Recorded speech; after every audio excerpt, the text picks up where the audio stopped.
Question number 4 देखिए जी, इसमें क्या दे रखा है आपको, 3 coin tossed once and A be the event that 3 head shows, B be the event that 2 head and 1 tail shows, C event 3 tail shows and D event 1 head shows on the first coin. Which event are mutually exclusive, simple event और compound event? तो सबसे पहले ये तो हम बाद में बताएंगे, सबसे पहले एक्सपेरिमेंट क्या है, when 3 coin tossed once, 3 coin को मैंने एक बार टॉस किया, तो आपको सबसे पहले तो सैंपल स्पेस बनाना आना चाहिए। तो सैंपल स्पेस में मैंने आपको बताया था एक कॉइन को 3 बार उछालना है। एक कॉइन के अंदर कितने टोटल पॉसिबल आउटकम होते हैं जब एक कॉइन को उछालते हैं? 2, तो इसके भी 2, इसके भी 2, और क्योंकि तीनों काम करने हैं तो परमुटेशन में मैंने समझाया था इन तीनों को क्या करते हैं, मल्टीप्लाई। तो हमारे पास टोटल पॉसिबल आउटकम्स कितने हो गए, 8। तो total number of possible outcomes कितने आएंगे, 8 आएंगे अगर एक कॉइन 3 कॉइन को मैं टॉस करूंगा एक बार, है ना। तो अब 3 ये जो 8 पॉसिबल आउटकम है ये आपको लिखने आने चाहिए। इसका मैंने तरीका क्या बना रखा है, 8 का हाफ करो, 8 का हाफ, 8 का 4 टाइम्स हेड लिखो, 4 टाइम्स हेड 4 टाइम्स टेल, 4 का half 2 times head 2 times tail, 2 times head 2 times tail, 2 का हाफ करा head tail head tail head tail head tail. ये आपके पास, समझ रहे हो, दोबारा सुनो, 8 टोटल पॉसिबल आउटकम थे, 8 का हाफ करा 4 हेड लिखे 4 टेल लिखे, फिर 4 का हाफ करा 2 हेड 2 टेल 2 हेड 2 टेल, फिर 2 का हाफ करा 1 हेड 1 टेल 1 हेड 1 टेल। इस तरीके से मेरे 8 पॉसिबल आउटकम्स बन गए। मेरा तरीका है, कई बच्चों ने अलग अलग तरीकों से याद कर रखा है, जैसे मर्जी कर लो, हमारे को टोटल पॉसिबल आउटकम से मतलब है। अब इसके अंदर ये हमारा, अब देखो ये मैंने लिख तो लिया, इसको आपने किस में लिखना है, सैंपल स्पेस में लिखना है।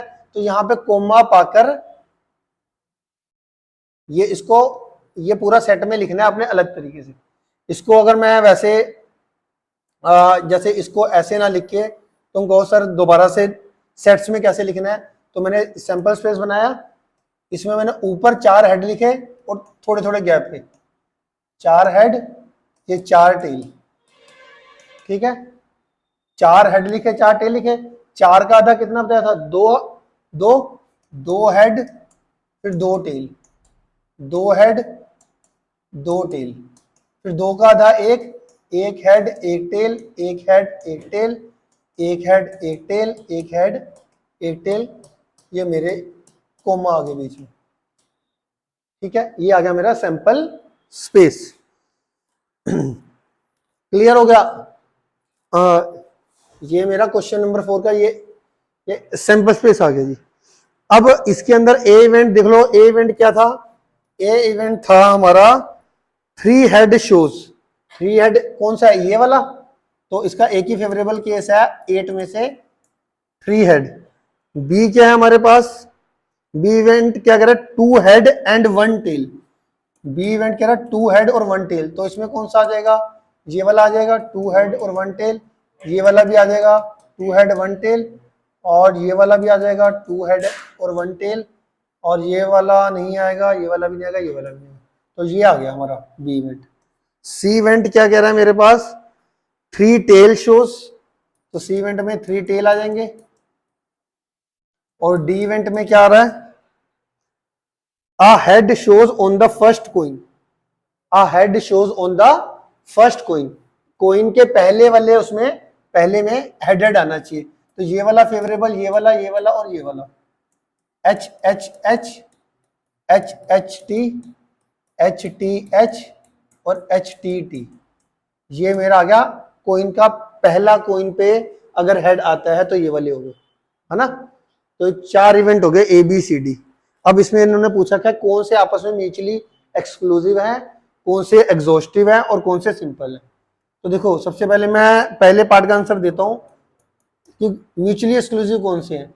ए और सी आपस में म्यूचुअली एक्सक्लूसिव है, ए एंड सी, और भी कोई है, देखो ये दोनों आपस में म्यूचुअली एक्सक्लूसिव है, ये दोनों भी आपस में म्यूचुअली एक्सक्लूसिव है, ठीक है, ये हैं, ये हमारे नहीं होंगे, ये इसमें कॉमन आ रहे हैं ना, तो ये नहीं है।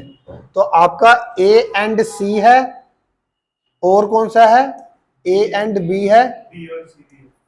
और बी एंड सी भी है ना। ये आपस में सी एंड डी भी तो है, C and D, C and D भी तो है, ठीक है। कौन से पेयर आपस में म्यूचुअली एक्सक्लूसिव है? ए के साथ पहले देख लो ना, ए के साथ बी भी है, ए के साथ सी भी है, ए के साथ डी नहीं है, फिर बी के साथ हमारा सी है, बी के साथ हमारा डी नहीं है ना, फिर सी के साथ हमारा डी है। ये आ गया हमारे म्यूचुअली एक्सक्लूसिव इवेंट। दूसरा पार्ट क्या कह रहा है मेरे पास, ये क्या है, are mutually exclusive, are mutually exclusive event. Second part में क्या कह रहा है, सिंपल इवेंट कौन सा, सिंपल इवेंट हमारा ए और सी है, A and C. Simple event याद है ना क्या बताया था, जिसमें एक ही केस फेवर करता है। और उसके बाद थर्ड पार्ट में क्या कह रहा है, कंपाउंड, वो कौन से हैं जिसमें एक से ज्यादा केस फेवर कर रहे हैं, means B and D, B and D. क्या मेरी बात आ गई समझ में? ये है हमारा क्वेश्चन नंबर 4। क्लियर हो गया?